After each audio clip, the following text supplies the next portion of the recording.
Halo guys, apa kabar kalian? Mimin harap kalian baik-baik aja. Di video kali ini kita akan melanjutkan pembahasan Manhwa, Raja Kultivasi part ke-75. Seperti biasa bagi kalian yang baru aja mampir di channel ini, jangan lupa untuk tekan tombol subscribe, like, dan juga komen.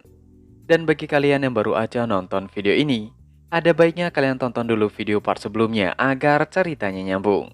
Link videonya sudah kami cantumkan di deskripsi video ini atau kalian bisa cek di playlist. Tanpa berlama-lama, mari kita bahas tuntas. Cerita kita lanjutkan.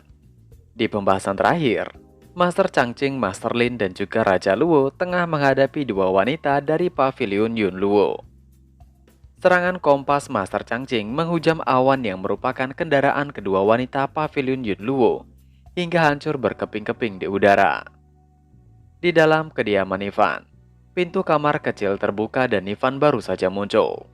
Nivan heran melihat adanya Huo Feng, Dai dan Blacky berdiri di depan tidak jauh dari pintu kamar kecil. Nivan menanyakan apa yang mereka lakukan di sana. Dai tersenyum mengatakan bahwa mereka hanya menunggu perintah dari Master Nivan. Yang mereka maksud adalah perintah, apakah mereka akan bergerak untuk menghabisi para semut di depan kediaman atau tidak. Tapi Nivan tidak mengetahui maksud dari ucapan Dai. Nivan dengan muram mengatakan, ia hanya pergi ke kamar kecil, jadi ia tidak akan. Nivan belum menyelesaikan kata-katanya, sudah disela lagi oleh Dai. Menurut Dai, game konsol yang dimainkan oleh Nivan tadi sepertinya sangat menarik. Ia pikir, ia ingin. Dai belum selesai dengan kata-katanya, Huo Feng dengan segera melesat. Menggandeng tangan Nivan mengatakan, ia ingin bermain game konsol bersama dengan Nivan. Dai terkejut melihat Huo Feng yang begitu tiba-tiba datang dan langsung meraih tangan Nivan. Tentu Nivan adalah orang yang tidak dapat menolak permintaan. Ia mengajak Huo Feng untuk duduk dan ia akan mengajarinya cara bermain. Dai hanya melihat mereka berdua jauh dengan diam. Tapi seketika Dai berubah berapi-api. Ia emosi melihat tingkah Huo Feng yang merebut momennya agar ia bisa bersama dengan Nivan. Sekali lagi Dai mencoba untuk menenangkan diri. Ia menghela nafas panjang-panjang dan memanggil Nivan dengan lirik. Ia tahu Nivan adalah orang penyayang dan baik. Ia tidak boleh egois. Namun Dai cemburu dengan itu. Kembali di pertarungan Master Changqing dan kawan-kawan melawan dua wanita dari pavilion Yun Luo. Master Changqing penasaran apakah serangannya telah berhasil atau tidak. Di udara, terlihat gumpalan awan yang terbakar dan formasi itu mengurung mereka sendiri. Master Changqing dan yang lainnya mendongak untuk mengetahui kondisinya. Master Changqing mengatakan bahwa formasi jahat itu sangat terkenal di dunia immortal. Dikatakan bahwa Tai Golden Immortal tidak akan bisa keluar. Dan kedua wanita itu hanya berada di ranah Golden Immortal. Tidak mungkin mereka dapat keluar dari kurungan formasi mereka sendiri. Master Changqing mengelus jenggotnya meneruskan. Jika saja Master Nivan tidak memiliki pandangan jauh untuk mengatur semuanya terlebih dahulu, itu akan benar-benar menjadi bencana. Kedua rekannya pun membenarkannya, padahal Master Nivan tidak melakukan apapun, tapi pemikiran liar mereka terlalu menakutkan. Master Lin meminta untuk Master Changqing segera menghancurkan mereka, agar tidak mengganggu kenyamanan dari Master Nivan. Master Changqing bersiap dan akan melakukan serangan terakhirnya. Tapi tiba-tiba Raja Luo meminta untuk berhenti dan melihat apa yang terjadi. Suasana sedikit berubah menjadi tegang. Master Lin dan Master Changqing mencoba melihat apa yang Raja Luo lihat. Yang ternyata formasi yang mengurung kedua wanita itu perlahan retak dan mulai hancur. Master Changqing terkejut. Yang menghancurkan formasi itu adalah sosok pria dengan sebuah pedang petir di tangannya. Berdiri tegap menatap ke bawah. Kedua wanita itu terkejut mengetahui bahwa itu adalah Master Pavilion Yun Luo. Mereka berterima kasih telah datang. Mereka meminta maaf karena telah mengecewakannya. Master Changqing terkejut mengetahui kebenaran bahwa itu adalah Master Pavilion. Master Pavilion berada di ranah Tai Golden Immortal. Menatap tajam dan remeh ke arah Master Changqing. Master Pavilion mengatakan bahwa ia tidak ingin menonjolkan diri dan tidak ingin muncul secara langsung. Tapi Master Changqing tidak tahu mana yang baik untuk mereka dan beraninya menyakiti murid Pavilion Yunluo-nya. Master Pavilion mengangkat pedang petir di tangannya meneruskan. Jangan salahkan dirinya jika ia akan menghabisi mereka sebagai pembalasan. Sambaran petir kilat mengitari pedang petir milik Pavilion Master. Master Pavilion menjelaskan tentang pedang guntur langitnya. Itu adalah harta karun yang ia dapatkan. Rumor mengatakan bahwa tidak ada yang tidak bisa dihancurkan oleh pedang guntur langitnya. Itu adalah harta sesungguhnya dari Pavilion Yunluo. Master Pavilion bersiap untuk menebaskan pedang guntur langitnya. Namun Master Changqing dan kedua rekannya menyepelekan apa yang dikatakan Master Pavilion Yunluo, seolah-olah mereka tidak mendengarnya. Master Pavilion menebaskan pedang guntur langit ke arah kediaman Master Nifan. Serangan itu pun menghujam. Namun serangan itu ditahan oleh sesuatu yang mengakibatkan Master Pavilion Yunluo mengeluh kesakitan di tangannya. Kedua murid Pavilion Yunluo dengan suara lembut dan tingkah luar biasa menanyakan kondisi masternya. Sembari mimisan, Master Pavilion mengatakan tidak ada masalah. Master Pavilion Yunluo semakin marah karena halaman kediaman itu terlihat bobrok di permukaan. Tapi ia tidak berharap ada penghalang yang dapat menemantulkan serangannya. Master Pavilion masih mencoba. Menurutnya, walaupun penghalang itu tidak biasa, tapi ia akan menghancurkannya ketika telah serius.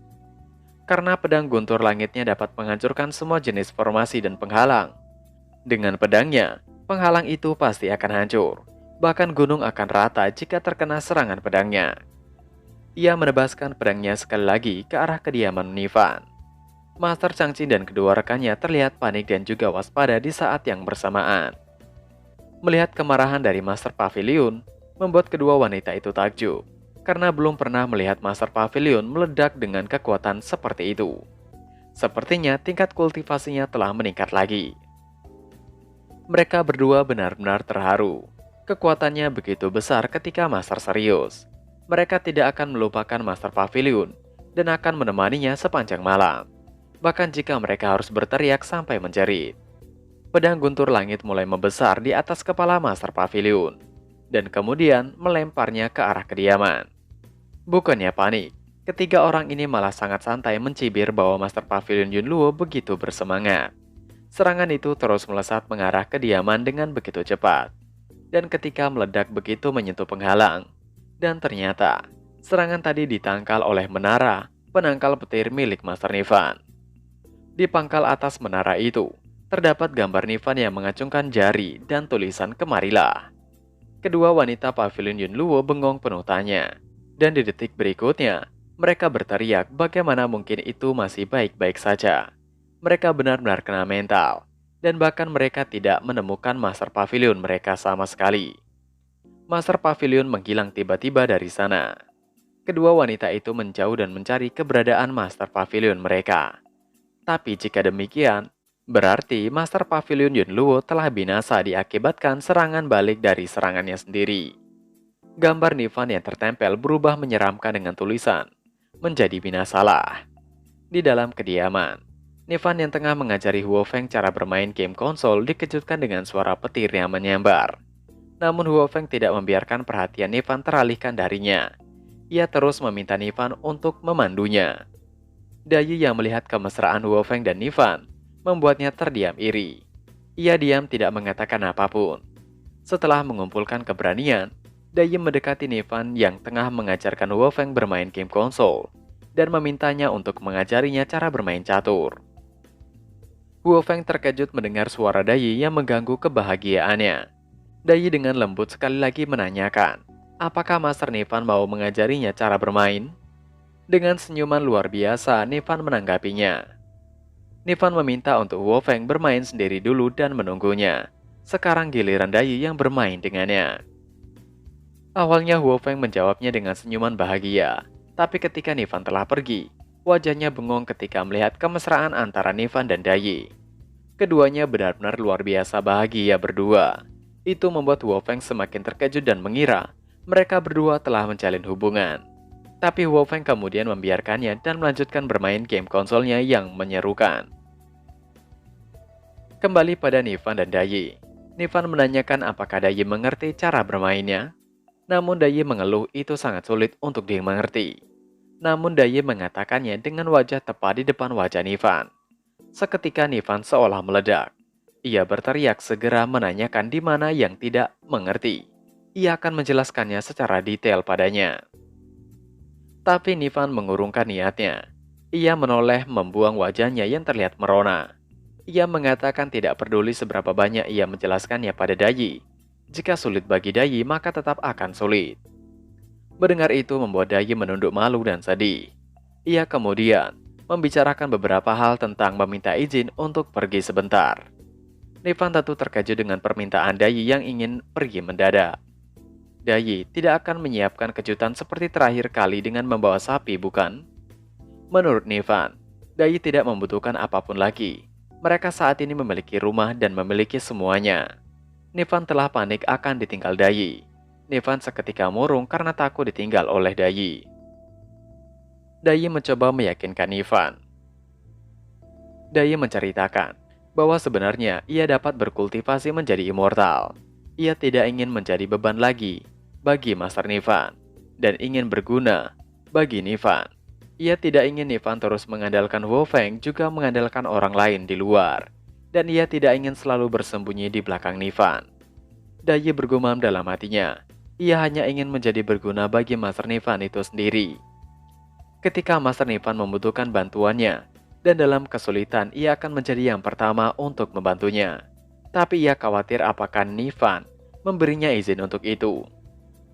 Tapi jika Master Nivan marah dan menyalahkan dirinya karena tidak patuh dan mengusir dirinya, maka Dayi tidak meneruskan pemikirannya ketika mendengar suara Nivan. Nivan mengatakan dengan senyuman cerah di wajahnya. Sebenarnya ia telah lama tahu Dayi dapat berkultivasi. Sejak ia menemukan Dayi, ia merasa Dayi dapat berkultivasi menjadi immortal. Nivan menceritakan, ia telah mencoba untuk melarikan diri dan melupakan tentang itu. Mengetahui begitu banyak immortal, ia sengaja menghindari pertanyaan apakah Dayi dapat berkultivasi menjadi immortal. Dan ia takut untuk mengungkitnya. Ia tidak berani memikirkannya. Jika Dayi pergi ke dunia immortal, apakah ia akan jauh dari Dayi karena dirinya hanyalah manusia biasa, bukanlah seorang kultivator.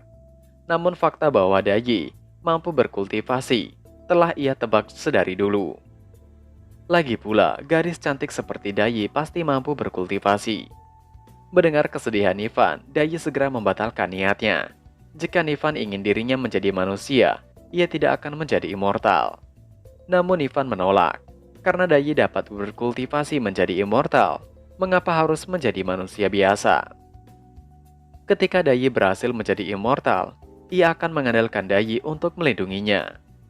Dayi dengan bersemangat meminta untuk Nivan tidak perlu khawatir. Ia pasti akan melindungi Nivan selamanya. Setelah pembicaraan dari hati ke hati, Nivan menanyakan kapan Dayi akan pergi. Dayi sepertinya akan pergi keesokan harinya. Mendengar itu membuat Nivan seolah sedih. Sebagai alasan Nivan untuk bersama Dayi lebih lama sebelum pergi, Nivan mengajak Dayi untuk bermain catur lebih lama. Keesokan harinya, terlihat Nivan menangis haru di depan pintu kediaman mengantarkan Dayi untuk pergi. Nivan meminta untuk Dayi menjaga diri baik-baik. Melihat Nivan yang menangis terseduh-seduh, membuat Dayi malah merasa sepertinya ia tidak akan pergi. Namun dalam hati Dayi berkata lain. Akting Nivan sangat luar biasa. Meskipun itu adalah akting, Dayi merasa tidak senang melihat keengganan Nivan padanya.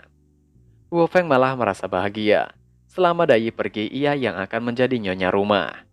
Namun harapan Huo Feng harus pupus ketika Nivan mengatakan bahwa ia mengandalkan Huo Feng untuk menjaga Dayi. Ia khawatir jika Dayi pergi sendiri. Tapi ketika Dayi mengatakan bahwa Huo Feng akan membantu Dayi, maka ia sedikit lebih lega dan tidak khawatir lagi. Sedangkan Huo Feng seolah tidak bernyawa dengan menggendong banyak barang di pundaknya. Dayi menatap Huo Feng dengan senyuman penuh kemenangan. Huo Feng tidak memiliki pilihan lain selain menyanggupi permintaan tuannya. Sebelum mereka benar-benar pergi, Nivan meraih kantongnya dan memberikan hadiah perpisahan sementara. Dai dan Huo Feng bingung dengan hadiahnya. Itu adalah lukisan kecil. Milik Dai adalah lukisan berdua dengan Nivan, dan Huo Feng adalah gambar dirinya sendiri. Nivan menjelaskan, dalam beberapa hari terakhir, ia membuat versi kecil dari lukisan besarnya dan memberikan kepada mereka. Ia harap Dai akan memikirkan dirinya ketika Dai melihat lukisan itu di masa depan. Dai dengan senang mengatakan bahwa ia akan selalu mengingat Nivan dalam hatinya.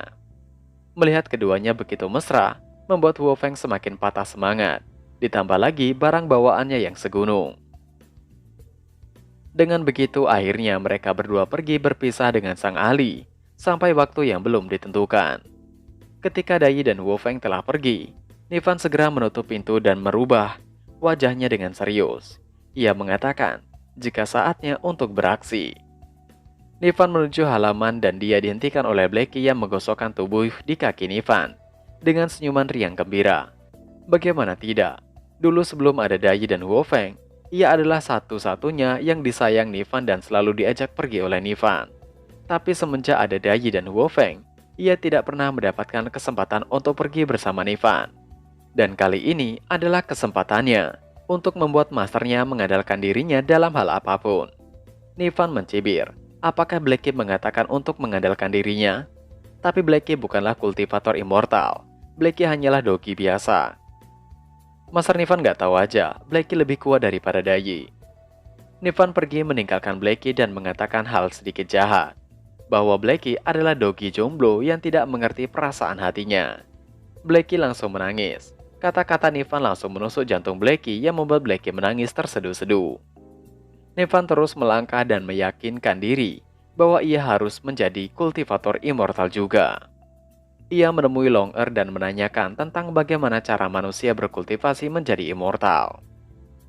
Long Er mengatakan beberapa tips cara menjadi kultivator abadi. Yang pertama adalah memakan buah persik, makan beberapa pil tingkat tinggi, maka itu akan langsung menjadi immortal. Mendengar penjelasan itu, bukannya membuat Nivan bersemangat tapi malah suram. Ia bergumam, apakah dunia itu adalah novel yang begitu makan buah dan makan pil akan langsung jadi immortal? Namun sepertinya itu tidak sepenuhnya salah. Berkat itu Nivan memiliki ide. Ia dapat dikanonisasi dalam daftar immortal dan memasuki dunia bawah untuk menjadi immortal. Meskipun dikatakan tidak ada istana surgawi di dunia immortal, tapi masih ada dunia bawah. Jika ia bekerja part-time di dunia bawah, kemungkinan ia bisa menjadi immortal. Itu seperti sebuah novel yang bercerita tentang seorang pria yang rela menjadi immortal demi mengejar cinta sejatinya. Nivan benar-benar membayangkannya dan mengatakan bahwa ia adalah seorang jenius yang memiliki pemikiran luar biasa. Nivan segera memanggil Nanan dan Long Er. Ia menanyakan sudah sejauh mana kultivasi mereka. Nanan mengatakan ia sebentar lagi berada di ranah fusion, dan Long Er berada di Mahayana. Mendengar itu, Nivan berteriak bagus. Maka dari itu, ia akan membawa mereka berdua pergi. Mereka bingung kemana mereka akan pergi. Apakah mereka pergi untuk bermain? Nivan mengatakan tidak. Mereka pergi untuk melakukan sesuatu hal yang hebat. Nivan tiba-tiba berhenti karena Blackie telah berada di sebelahnya dengan wajah penuh keinginan.